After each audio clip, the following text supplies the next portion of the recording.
મહારાજ ખાસ કરીને આજે અહીંયા બ્રાહ્મણો માટે થઈને વિશેષ કાર્યક્રમ હતો જનોઈ બદલવાનો.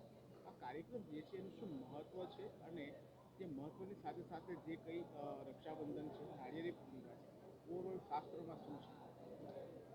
આપણી સનાતન ધર્મની અંદર આ હિન્દુસ્તાનની એક પરંપરા છે. આપણા ઋષિઓએ આપણા માટે અનહદ કૃપા ભાવ વર્તાવ્યો છે. તહેવારો એનું એક મહાત્મ હોય છે, આગવું અંગ. અને વર્ણના હિસાબે ઋષિમુનિઓએ બધાએ તહેવારોની રચના કરી છે. એમાં ખાસ આજનો વિશેષ દિવસ શ્રાવણી પર્વ તો છે જ, મહાદેવનું અનુષ્ઠાન તો છે જ. અને એ શ્રાવણી પૂર્ણિમા એટલે બ્રાહ્મણો દ્વારા નૂતન યજ્ઞોપવિત ધારણ કરવામાં આવે છે. જે યજ્ઞો પરિવર્તન કરવામાં આવે છે. કારણ કે 3 તંતુની બનેલી જે યજ્ઞ પવિતા છે એની અંદર પણ વેદ અને શાસ્ત્ર સમાયેલા છે. બ્રહ્મા, વિષ્ણુ અને મહેશ સપ્ત ઋષિઓનું એની અંદર આવરણ થાય. અને બ્રાહ્મણ એ જગત નિયંતા છે. બ્રાહ્મણ સદૈવ આખા જગતની ઉપર કૃપા કરે એવા બ્રાહ્મણો આજે સમસ્ત ગુજરાતી બ્રહ્મ સમાજ સમૂહમાં નૂતન યજ્ઞોપવિત ધારણ કરવા માટે અહીંયા સલવાવ ગુરુકુળની અંદર આવ્યા છે. અને હું મારા જીવનની અહોભાગ્યતામાં સમજું છું કે બ્રાહ્મણોને આ નૂતન યજ્ઞોપવિત ધારણ કરવાનું શ્રેય પણ મને મળ્યું છે.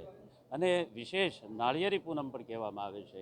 આજના પ્રસંગે સમુદ્રની અંદર ખેતી કરનાર ખલાસીઓ એ સમુદ્રના દેવતાઓની પૂજા કરે છે, પોતાના ઈષ્ટદેવની પૂજા કરે છે. અને એટલે નાળિયેરી પૂર્ણિમા પણ કહેવામાં આવે. અને વિશેષ ભાઈ અને બહેન એનો પર્વ એટલે રક્ષાબંધન. આજના યુગમાં ખરેખર ભાઈઓએ પણ એક યોદ્ધા બની અને પોતાની બહેન પૂરતી જ નહીં પણ જગતની તમામ સ્ત્રીઓ છે, દીકરીઓ છે, એની રક્ષા કરવાની જરૂર છે.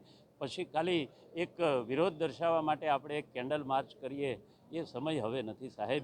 કારણ કે એનો વિરોધ તો સખ્તાઈથી થવો જોઈએ. કાલક્રમે એવા જે નરાધમો હોય છે, અકૃત્ય કરતા હોય છે. એટલે આજના પ્રસંગે તો હું વિશેષ બ્રાહ્મણ તરીકે કહીશ કે તમારી બહેનને રાખડી બાંધો તો જગતની દરેક દીકરીઓની, દરેક બહેનોની રક્ષા કરજો. અને ભાઈ પણ પોતાની બહેનની રક્ષા કરે અને બહેન પોતાના ભાઈને દીર્ઘાયુ એવું આશીર્વાદ માંગે છે ભગવાન પાસે. અને ભાઈ પણ પોતાની બહેન દીર્ઘાયુ બને, જગતની અંદર એક સ્ત્રી બની અને જગતની સેવા કરે, પોતાના સંતાનોને ભણાવે ગણાવે અને એક સારા સંસ્કારો આપણા સમગ્ર જગત ઉપર આવે એના માટે જ આ તહેવારનું મહત્ત્વ છે. એટલે આજનો પર્વ અતિ મહત્ત્વનો છે. ભગવાન શિવના ચરણમાં વંદન કરી આજના પર્વને આપણે ઉજવીએ. અસ્તુ.